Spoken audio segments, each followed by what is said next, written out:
Emily is Christian. That is stated first. No suspense. No ambiguity. She prays before meals. She keeps a small crucifix in the bedroom. She reads a Bible at night. She does not argue about faith online. She does not preach on corners. She simply believes. Quiet, steady, consistent. Mark is her husband. He is Muslim. He comes from a wealthy, conservative family. He was raised par protegere imagem de familia. Reputation first. Appearances first. Control first. The story does not begin with peace. It begins in rupture. Mark opens the bedroom door. Without knocking, his voice is already set in stone. Enough. This ends today. Emily is seated on the edge of the bed, Bible in her hands. Not hiding it, not shaking, just present. He points at it. That book, that symbol, those prayers, all of it. You drop it today. She blinks once. Slow. She does not debate doctrine. She does not attack his faith. She does not insult him. I am Christian, she says. I cannot renounce Christ. He laughs without humor. You can and you will. My family is embarrassed. If you stand up with real Christians, don't forget to hit that subscribe button and comment from where are you watching. The community whispers.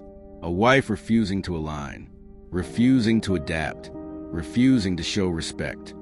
She stands. Not dramatic, just upright. I respect your freedom, she says. I do not lie about mine. He grabs a Bible from her hand. Not theatrical. Efficient.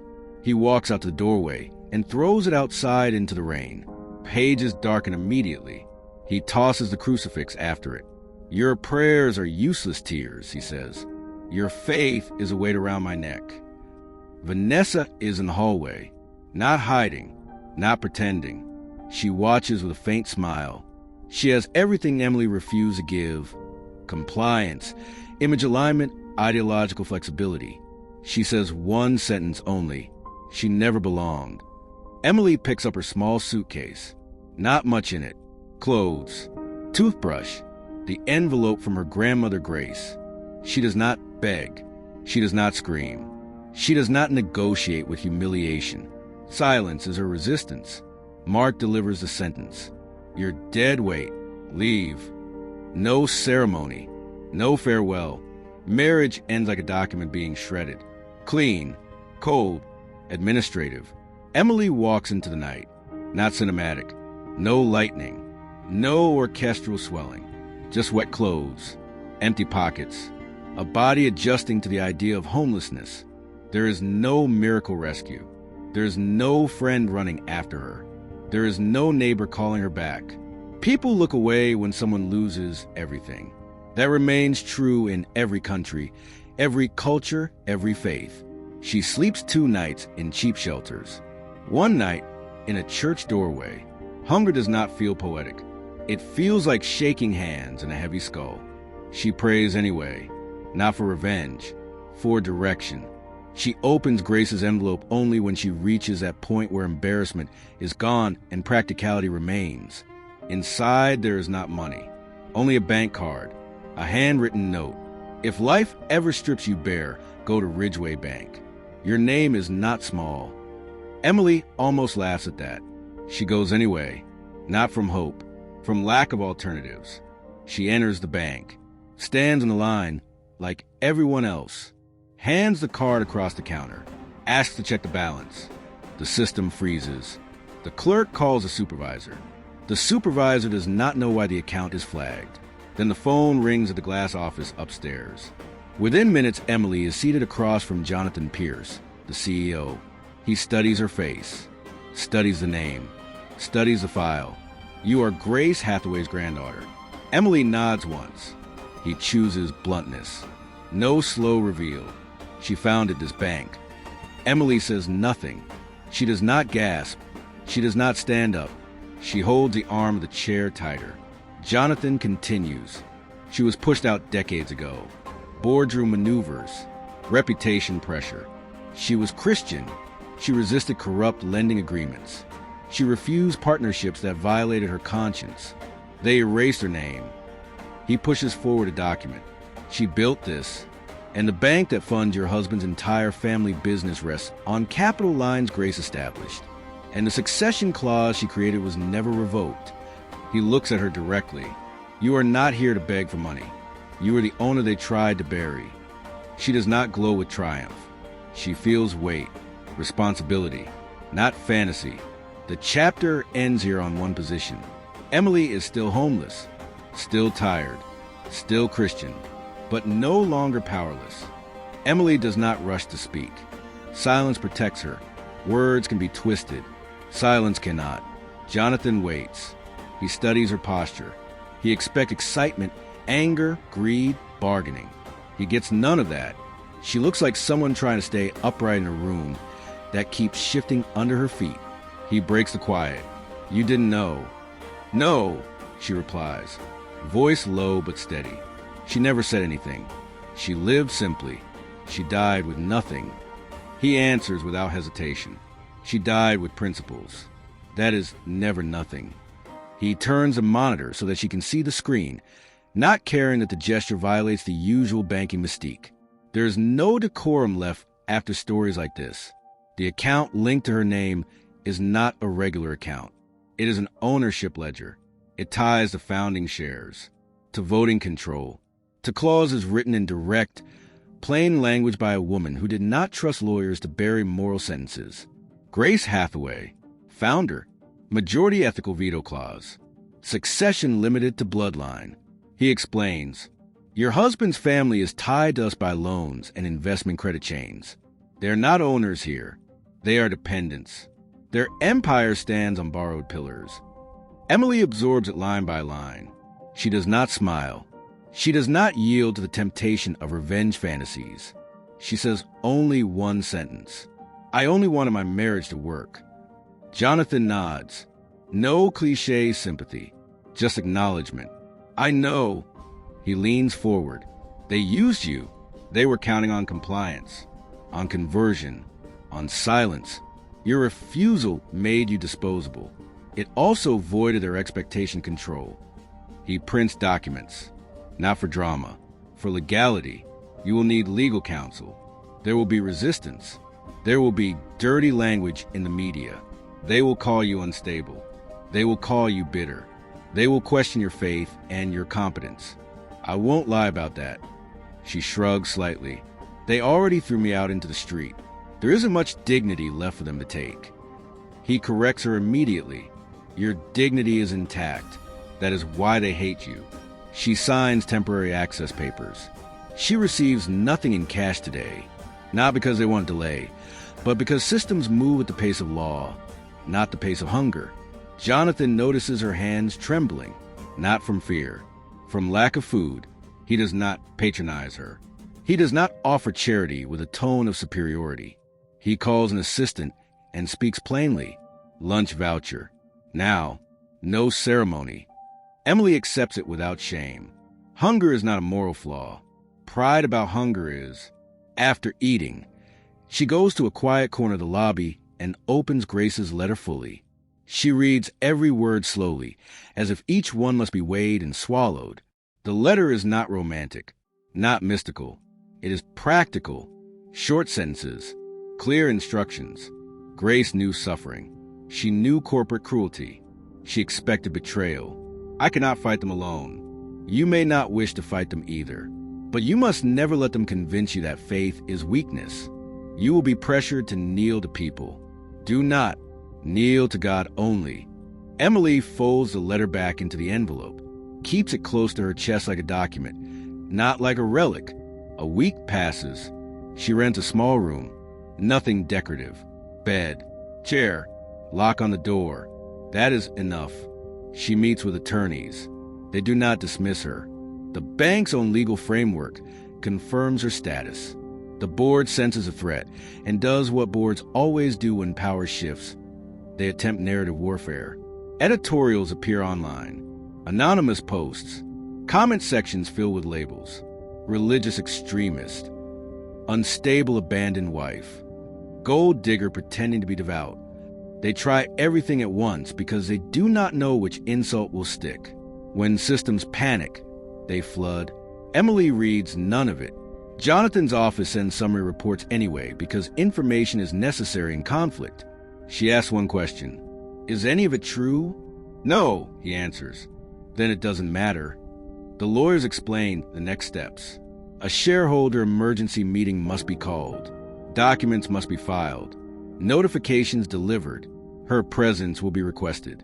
Her past will be scrutinized. Her private pain will be extracted and displayed as corporate leverage. She does not flinch. She has already survived humiliation in its simplest form, being told she was useless and pushed out like discarded furniture. Press headlines cannot outdo that. News reaches Mark within hours. He does not call her. He does not apologize. He sends a legal message instead. It is clean, mechanical, bloodless. It disputes her claim. It asserts that she lacks moral capacity. It cites her homelessness as proof of irresponsibility. It suggests mental fragility. It frames her faith as obsessive behavior incompatible with corporate leadership. Every word is chosen to erase her humanity and turn her into a legal risk category. She reads a submission. One time, no tears, no dramatic crumpling of paper. She simply says, "That is the man I married." She refuses to respond emotionally. She responds structurally, with facts, with documented records, with bank bylaws that her grandmother wrote in firm, uncompromising language, rules older than Mark's arrogance, older than his family's influence. The chapter tightens around one decisive moment. She sits in front of a mirror, not to admire herself, to confront herself. She states it clearly, like a vow spoken without ceremony. I will not renounce Christ. I will not renounce the truth, even if I lose again. There is no audience, no applause, no divine light breaking through the ceiling. Just a woman, a decision, a straight spine. The first chapter closes not with victory and not with defeat, but with something heavier and more dangerous to those who try to crush her. Resolve. The first invitation arrives. It is not courteous. It is not respectful. It is a summons disguised as protocol. The board calls it a consultation meeting. The attorneys translate it accurately. They want to intimidate you. Emily sits across from the legal team. They outline the tactics that will be used against her. None of it surprises her. Humiliation has already knocked on her door, wearing her husband's shoes. They will question your housing history. The attorney says. They will say homelessness equals instability. She answers without hesitation. I lost my home because I refuse to renounce Christ. He pauses.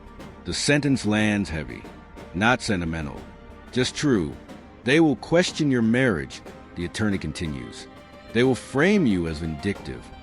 I prayed for reconciliation, she replies. I still do. I also refuse to lie. They move to the next tactic. They will attack your competence. Emily nods. They attack my worth already. Competence is just a different vocabulary.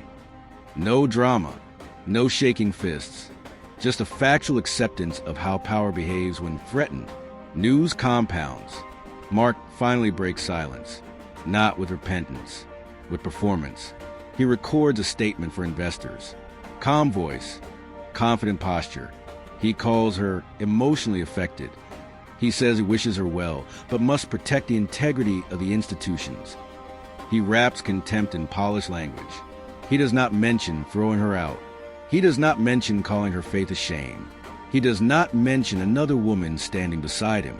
He constructs a new story and presents it as reality. Emily watches the recording only once. She studies not his words, but his eyes. There is no confusion there, only calculation. He knows exactly what he did. He simply does not consider it wrong. This clarity does not crush her. It clarifies the battlefield, not physical force, not espionage, not violence, reputation warfare, legal warfare, moral framing warfare. Jonathan calls her to his office again. They're moving fast, he says. They know what is at stake. He lays out documents that map the financial dependency chain. The family empire her husband exists because Ridgeway credit exists. Remove one, and the other collapses like scaffolding without anchors. You don't need revenge, he says. You only need the truth applied correctly. He waits, as if expecting hesitation. Emily answers with one sentence. Then we will apply the truth. The consultation meeting is scheduled. No carpets described. No boardroom decor. None of that matters. What matters are the faces and the words spoken across the table. Board members do not shout. They do something worse. They smile while trying to erase you. Mrs. Hathaway. One of them begins, deliberately refusing to use her married name. You have undergone recent emotional stress. Would it not be wise to delegate your rights rather than risk decisions made under religious passion? Emily folds her hands. Calm, controlled. My faith is not hysteria, she says. It is conviction. Another board member steps in. You have no record in high-level finance. We respect your feelings, but competence matters. She answers directly. Ethics matter first. This bank was built on that. By grace. You replaced ethics with profit and called it evolution. Mark enters late. Not rushed. Confident. He greets the room with the assurance of someone accustomed to winning by presence alone. He does not sit beside Emily. He chooses the opposite side of the table. He speaks to the board, not to her. We should treat this with compassion. She is my estranged wife. She is struggling. Pride and trauma mix easily. We must protect the institution while offering her support. He paints himself as benevolent, measured, rational. The tactic is simple. Make her look irrational by contrast. Emily turns her head toward him only once. You threw my Bible into the rain, she says. You called my prayers useless. You demanded I abandon Christ and remain in your house. That is the truth. You can deny it here if you want. The boardroom stills. Mark's jaw tightens, but his tone stays polished. I ask for unity of faith in my home. That is not hostility. Emily shakes her head slightly. You didn't ask. You ordered. And when I said no, you expel me. He shifts to the next tactic. And now you seek revenge by claiming ownership of a bank you never worked for. Jonathan intervenes. She is not claiming. She is inheriting. The documents are valid. Your family benefited from the very structure Grace built. Another director attempts to cut power through shaming. You are alone. No stable residence until recently. No children. No career history that demonstrates leadership. Investors require reassuring images. Emily answers without theatrical volume. I am not an image. The confrontation is not explosive. It is surgical. They want her to crack emotionally. She refuses to. The attorney beside her presents evidence. Records of her grandmother's ownership. The succession clause. The forced board takeover decades prior. The family's complicity. Then comes the personal attack they were saving for effect. A board member leans back.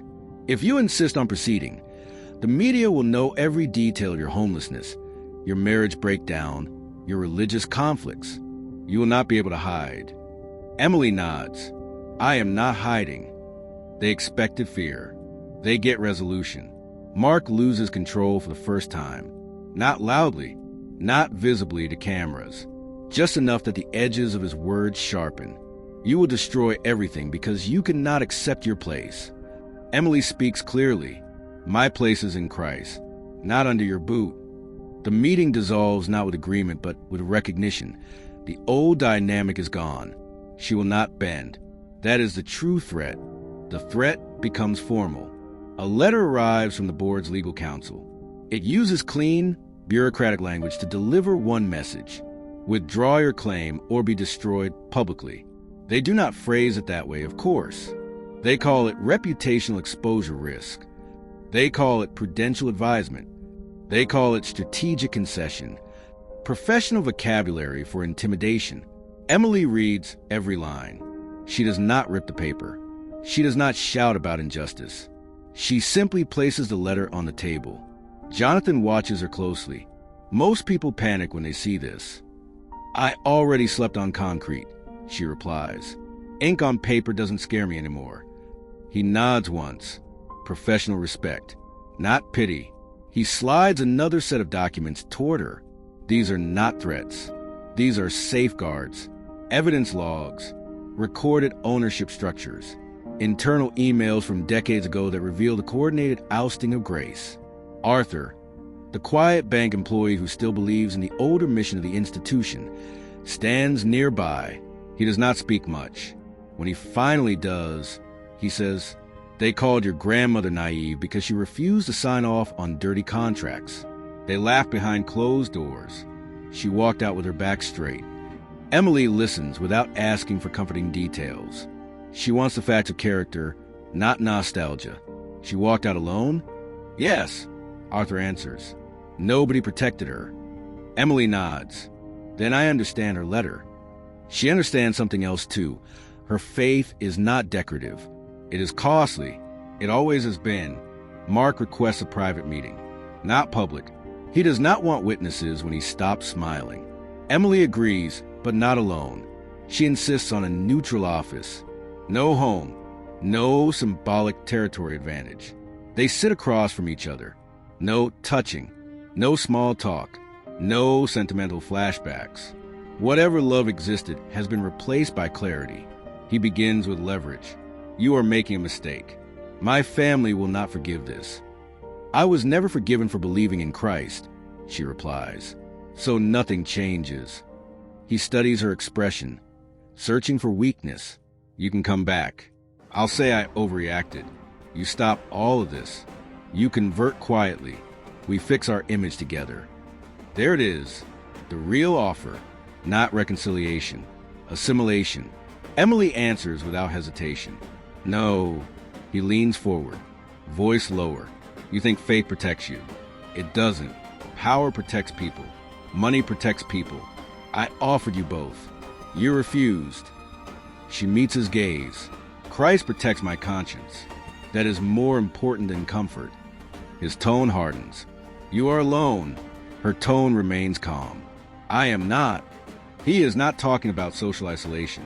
He is talking about hierarchy, about control, about his belief that without his approval she is nothing. He finally says what he thinks is the winning argument. "You owe my family gratitude. We took you in. We gave you status. We gave you everything." Emily's hands rest still on the table. "You demanded my soul as payment. That price is not yours to charge." There's a pause. He did not expect that sentence. He expected trembling. He expected pleading. Instead, he finds a steady line he cannot cross. His tactic shifts. He abandons persuasion and turns to intimidation. "If you continue, we will ruin your reputation permanently, not just in business. Everywhere. No church community. No social circle. No employment. You will be labeled a fanatic." She responds, "You already did that informally. Making it formal just proves my point." He stands. The conversation is over because he cannot win it. He leaves a final remark he thinks will echo in her mind. "A woman like you has no power." She does not reply to that. She does not need to. Reality will answer it later. The emergency shareholder meeting is announced. The board tries one last tactic before it happens. Mediation with a spiritual counselor meant to convince Emily to choose peace over conflict. The counselor is polite, articulate, and entirely aligned with the board's financial interests. He says phrases like, "Faith can be private. God understands compromise. Unity is more important than doctrine." Emily listens. Then she asks one question. Did Christ ever ask his followers to lie about him to keep the peace? The counselor falls silent. The session ends. The recommendation is filed as uncooperative subject. The night before the meeting, Emily opens Grace's letter again. Not for comfort, for instruction. Grace's handwriting is plain, almost stern. They will call you unreasonable. They will say you are stubborn. They will say faith should bend to practical life. They said the same to me. Remain firm. Truth does not negotiate. Emily prays. Not long, poetic prayers. Simple words. Lord, help me not betray you. No vision answers her. No supernatural sign. Only quiet resolve. That is enough. The day comes. The boardroom is full. Investors, attorneys, advisors, observers who pretend neutrality.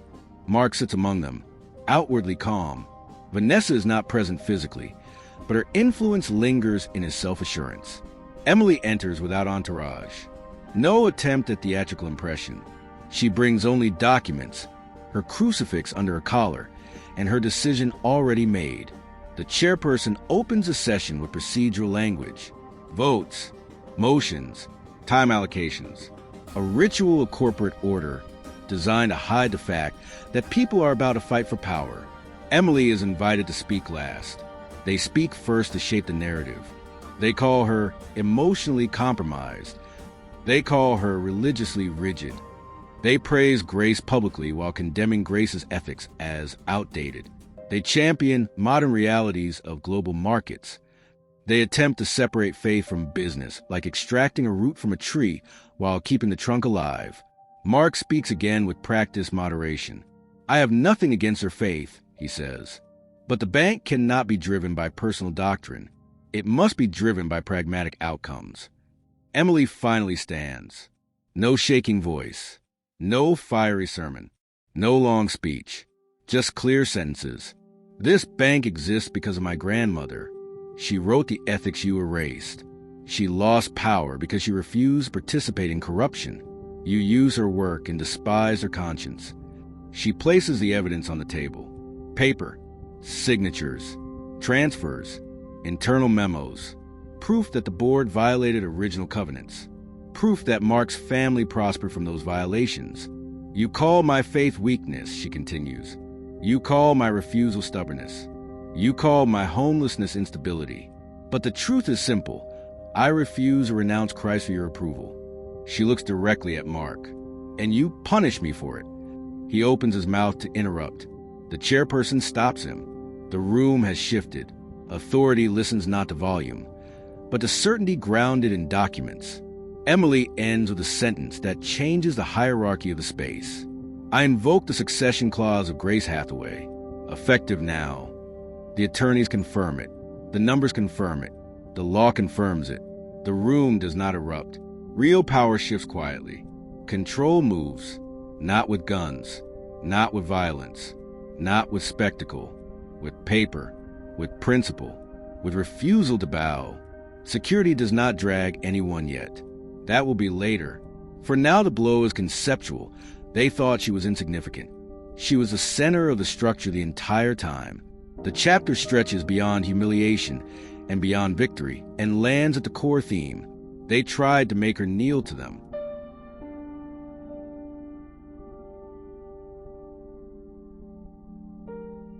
She knelt to God instead, and that changed everything. The room does not clap. It does not need to. Power does not celebrate. Power recalculates. Board members whisper to legal counsel. Phones light under the table. Someone breathes faster. Someone else stops taking notes and starts listening with full attention. The shape of the future shifts, and everyone in the room feels it in the simple way people always feel it when status changes. They become careful. Mark speaks again because he cannot accept silence that does not revolve around him. This process is illegitimate. She is acting out of resentment. Jonathan answers before Emily needs to. No, she is invoking clauses your father signed to secure access to our capital.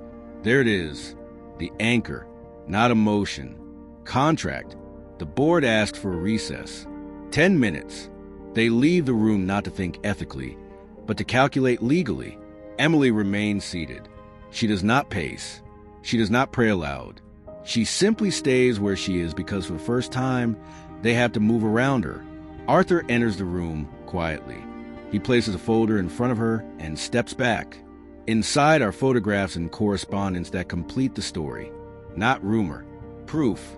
Her grandmother smiling beside a bank plaque that no longer bears her name. Minutes of meetings where she objected to predatory lending and was told she did not understand modern finance. Letters where she refused to sign contracts tied to companies later exposed in scandals. A formal expulsion noticed disguised as retirement. They removed her because she refused to betray her conscience. They called it restructuring. Emily closes the folder. No tears, just a jaw that sat slightly firmer. The board returns. They do not pretend friendliness anymore. Masks are efficient tools. When they break, people use law instead. The chairperson states it without ornament. The clause is valid. Mark stands up as if the chair has betrayed him. He addresses the board, not the truth. You will regret this. My family will withdraw investments. We will collapse this institution. Jonathan's reply is simple. You cannot withdraw what you owe. Your empire is leveraged here, not the reverse. For the first time, Mark understands the full structure. His control was never foundational. It was borrowed. He reacts the way people react when they realize power was rented, not inherited. With insult, he turns toward Emily. You did nothing to earn this. You lived off me. You clung to your religion like a child. Emily stands, not to shout, to end the conversation on ground that matters. I lost a home because of my faith in Christ. I slept outside because of it. You called that childish. God called it obedience. She does not raise her voice. Calm wounds him more than rage ever could. The chairperson finalizes the outcome. As majority successor, Ms. Hathaway now has veto authority. Operational changes follow pending formal transition. The words are technical. The meaning is not. Emily has control. The board meeting adjourns. Some avoid her eyes. Some nod with restrained respect. Others leave quickly, already drafting strategies of alignment. Corporate morality follows gravity. It leans toward whoever occupies the highest ground. Mark stays. The room empties around them in the quiet way people evacuate the scene of a car accident they don't want to testify about. He does not speak for several seconds. When he finally does, the polish is gone. You humiliated me. She does not deny it, because humiliation is not the right word. No, I reveal what you did. He searches for the weapon he used before. Identity, loneliness, fear. You are still alone. Emily answers with the simplest truth she has. I am not. He understands what she means and hates it because he cannot bargain with it. He can threaten reputations. He can manipulate systems. He cannot change the fact that she believes God is real and that he matters more than him. He leaves, not in defeat but in transition. People like him do not accept losses. They regroup. Security escorts him later when the legal orders solidify. Not today. Today, he walks out on his own. Jonathan returns. He does not congratulate her. He does not romanticize anything. He says, the work begins now. Ownership is not applause. It is responsibility. I know, she answers. He studies her expression again. You aren't angry. I am tired, she says, and grateful, and careful. They sit again. No ceremony, just planning. They talk not about revenge, but about audits, ethical lending, internal reform, quiet repair. She refuses to turn the bank into a weapon. She refuses to mirror the people who harmed her. That is the real victory. Later that night, in the rented room, she finally allows herself to feel the weight of everything. Not theatrically, just physically. Shoulders heavy. Spine sore from constant bracing against the world. She sits on the edge of the bed the same way she sat the day she was expelled. She opens a Bible marked through into the rain. The pages are warped, but the words remain. She reads without trying to extract symbolic meaning. She just reads because she is Christian, and that is what she does. She prays a final sentence before sleep. Keep me from pride. The chapter does not end in triumph poses.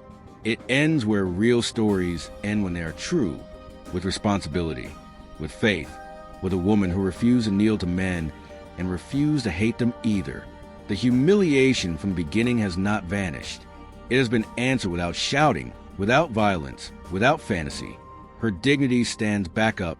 Mourning does not bring relief. Mourning brings logistics. Her phone vibrates with messages from numbers she does not recognize. Not condolences, not encouragement, statements, demands. Economic fear disguised as advice. Sell your rights while the market is calm. Step aside for the stability of the institution. Be reasonable. Think of the economy. Nobody says, think of your conscience. That word disappeared from their vocabulary long ago.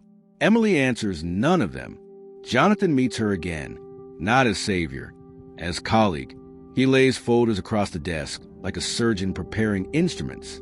Internal compliance audits, client portfolio reviews, lending history, charitable commitments cut years ago under the excuse of optimization. This is what they did after Grace was pushed out, he says. You need to see it. He does not sanitize the information. Predatory contracts, exploitative interest structures, communities drained for shareholder yield, letters from clients whose lives were crushed without violating a single regulation. Everything technically legal, not everything moral. Emily closes one folder. We change it. He watches her closely. Reform is slow. It attracts enemies. Are you prepared for that kind of pressure? Yes, she answers. I already face it in my own house. He nods. They begin outlining policy steps, not heroic speeches. Policy steps. Restore ethical lending guidelines Grace wrote. Terminate exploitative products. Install transparent oversight. Rebuild charitable branch. Shut down for optics. None of this makes headlines yet. It is quiet repair, the kind that matters. While that work begins, another front opens. Mark's family calls her. Not Mark, not Vanessa. The elders. They do not shout. They do not insult. They do something more difficult to resist. They speak softly. You have always been welcomed as family. One voice says, we don't wish conflict. Says another, return the bank. We'll restore your marriage. You'll be protected. You'll never worry again. The offer is clear. Trade faith for safety. Trade integrity for structure. Trade truth for warmth. Emily answers with respect in her voice, not sarcasm. I honor your family. I do not submit my faith to it. There is silence on the other end. Then the tone shifts from persuasion to something older and colder, disappointment as punishment. So you choose division, they conclude. I choose Christ, she replies. They hang up not in anger, but in finality. When power withdraws favor, it closes like a door with no sound. The media storm grows. Articles appear. Commentators project confidence in their ignorance. They frame the narrative as religious extremism versus modern finance. They try desperately to avoid the words ethics, corruption, coercion, expulsion. Those words imply blame. They call Mark a respected businessman navigating domestic complications. They call Emily the devout estranged wife challenging corporate norms. They speak as if humanity is a complication and greed is a norm. She does not go online. She keeps working. Arthur brings her coffee one afternoon and hesitates before speaking. Your grandmother used to sit where you were sitting. Emily nods once. I am not trying to be her. He smiles slightly. You are finishing what she started. That's different. Mark files another challenge through his attorneys. He asks the court to review Emily's moral fitness to control a major institution. He attaches photos of her early days after expulsion, shelter intake records, transaction logs showing lack of funds. He wants a court to see. She fell. Emily's attorney shows her the packet before filing response.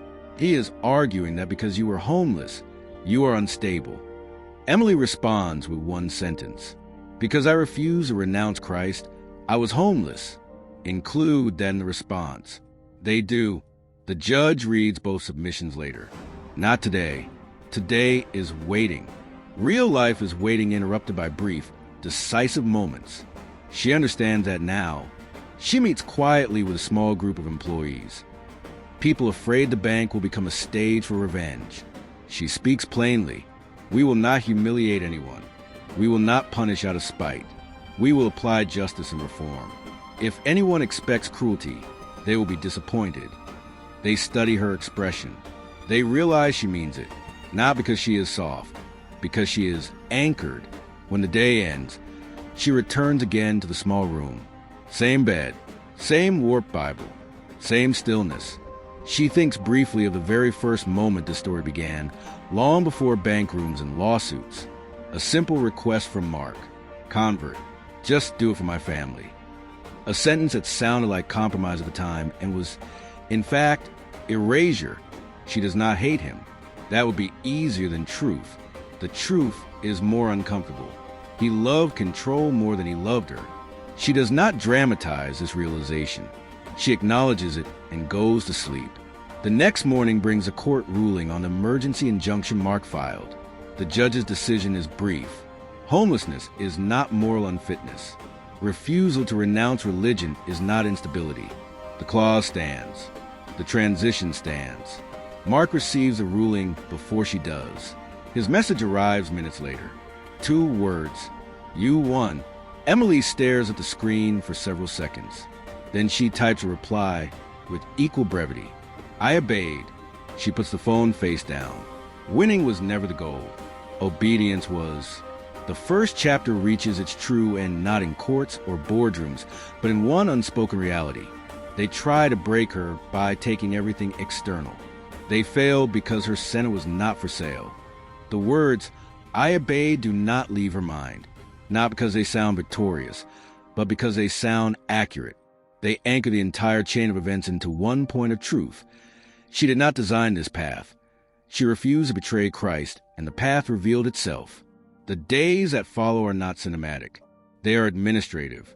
Long meetings, policy drafts, back-to-back signatures. Tension disguised as procedure. Some within the bank welcome reform. Others tolerate it. A few resist silently, hoping she will fail. Resistance never announces itself. It operates quietly in delays and small acts of sabotage. She expects that. She experienced it in her marriage long, before paperwork ever existed. Jonathan brings reports regularly. He does not cushion reality. Some senior executives are considering resigning if ethics protocols return. They prefer the profit model they built. Emily answers without hesitation. They may resign. He nods. No debate necessary. The line is drawn cleanly.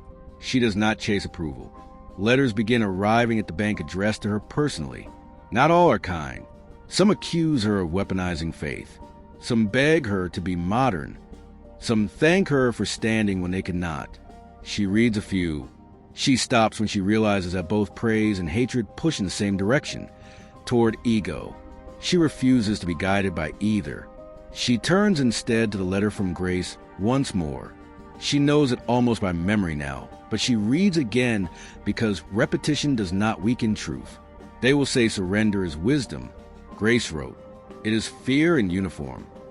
Emily keeps it folded in her pocket when she walks into the next meeting with internal auditors.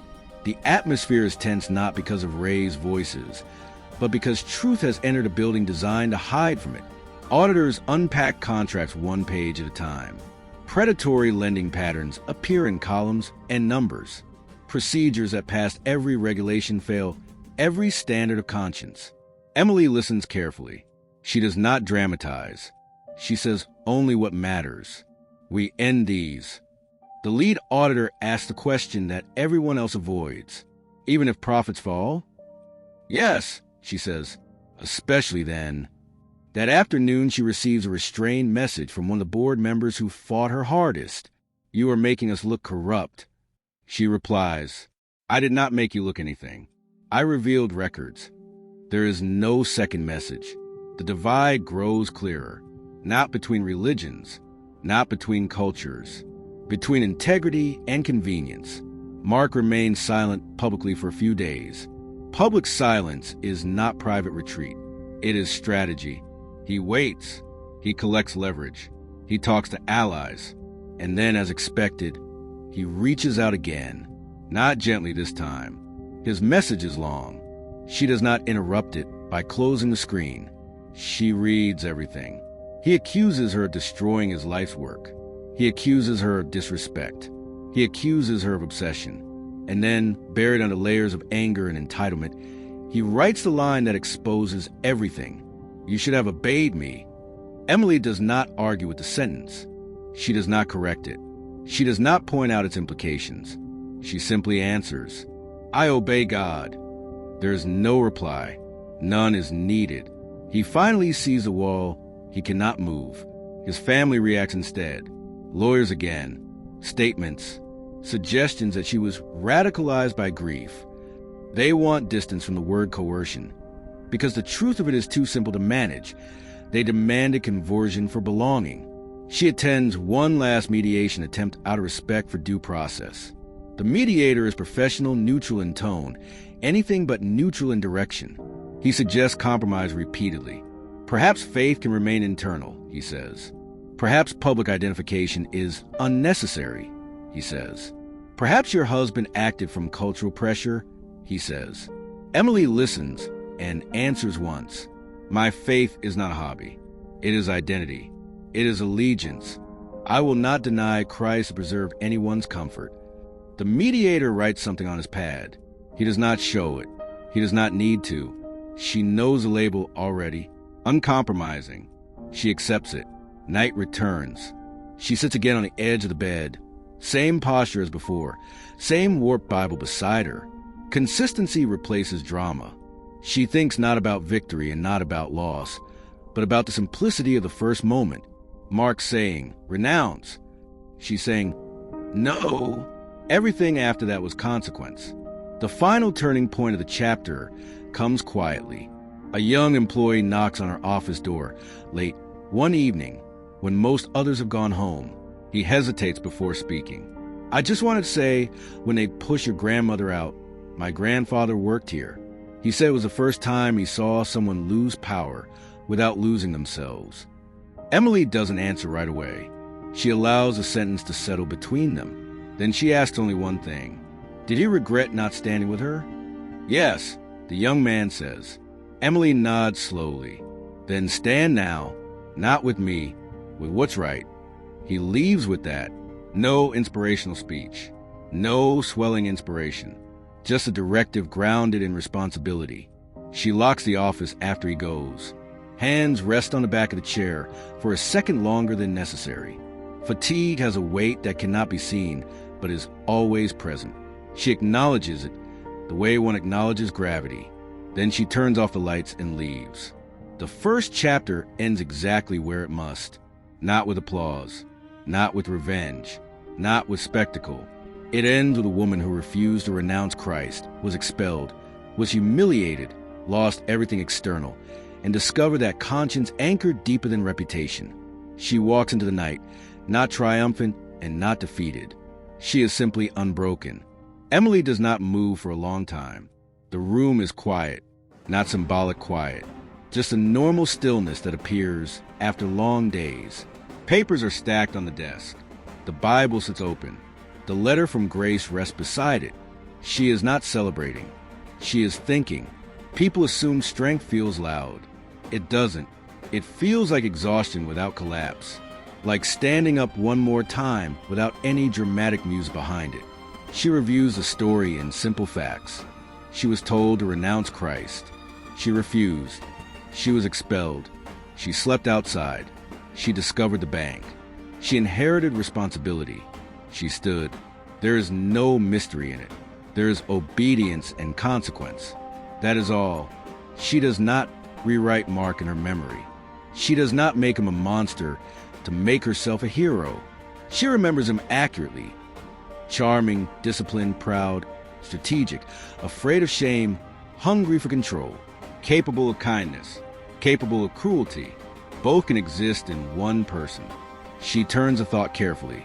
He hated her Christianity not because of doctrine, but because it placed authority somewhere he could not reach.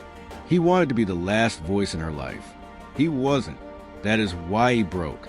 She admits something to herself that she has avoided. I loved him. She does not cry when she says it. Love does not disappear, because truth is painful. Love also does not require surrender of conscience. Both things could be true at once. She thinks about homelessness again, the cold ground, the indifference of strangers, the fear that your existence is an inconvenience to everyone walking past you. That stretch of time refined one truth. Identity rooted in Christ does not evaporate with status. She whispers, almost to herself, if everything is stripped away and Christ remains, nothing essential is lost. The reflection is not poetic. It is accounting. She counts cost. She counts gain. She weighs them honestly. She does not imagine herself brave. She remembers the fear, the uncertainty, the questions at night that had no immediate answer. She remembers praying without feeling powerful. She remembers praying while feeling small. Faith is not the absence of fear. Faith is refusing to kneel to fear. She thinks of Grace, a woman pushed aside, called naive, called impractical, not because she failed, but because she refused to help corrupt systems disguise themselves as progress. Emily realizes something simple and heavy. She did not surpass Grace. She joined her. Two women in different decades face the same pressure. Ben, renounce, adapt, be quiet. Two women said, no. She is grateful for that lineage, not of blood only, of conscience. She reviews every accusation placed on her. Fanatic, unstable, unfit, vengeful. None of those words describe what happened. She did not fight for power. She fought to avoid lying. The difference matters, even if few people care to see it. She finally asked herself the question that people watching from the outside always ask about someone like her. Was it worth it? She answers without hesitation. Yes. Not because she gained a bank, not because she corrected people who humiliated her, but because she did not betray Christ for comfort, because she did not trade truth for belonging, because when she looks at herself in the mirror, she recognizes the person there. She knows the cost of obedience. She also knows the cost of betrayal. She chose the smaller cost. She bows her head, not for display, not for narrative symmetry, just because this is what she does. Lord, I have nothing without you. Keep me faithful. Keep me honest. Keep me humble. No thunder answers her. There is no vision. There is no sudden feeling of victory. There is peace, not pleasure, not relief. Peace. It is quiet, solid, undramatic. She stands. She closes the Bible. She lifts Grace's letter and places it carefully in the drawer. She turns off the light. The reflection ends with one truth that defines the entire story. They thought power was money. They thought dignity came from status. They thought control created security. They were wrong. Power was conscience. Dignity was obedience. Security was faith. Emily leaves the room. She does not know what comes next. She knows who she follows. And that is enough.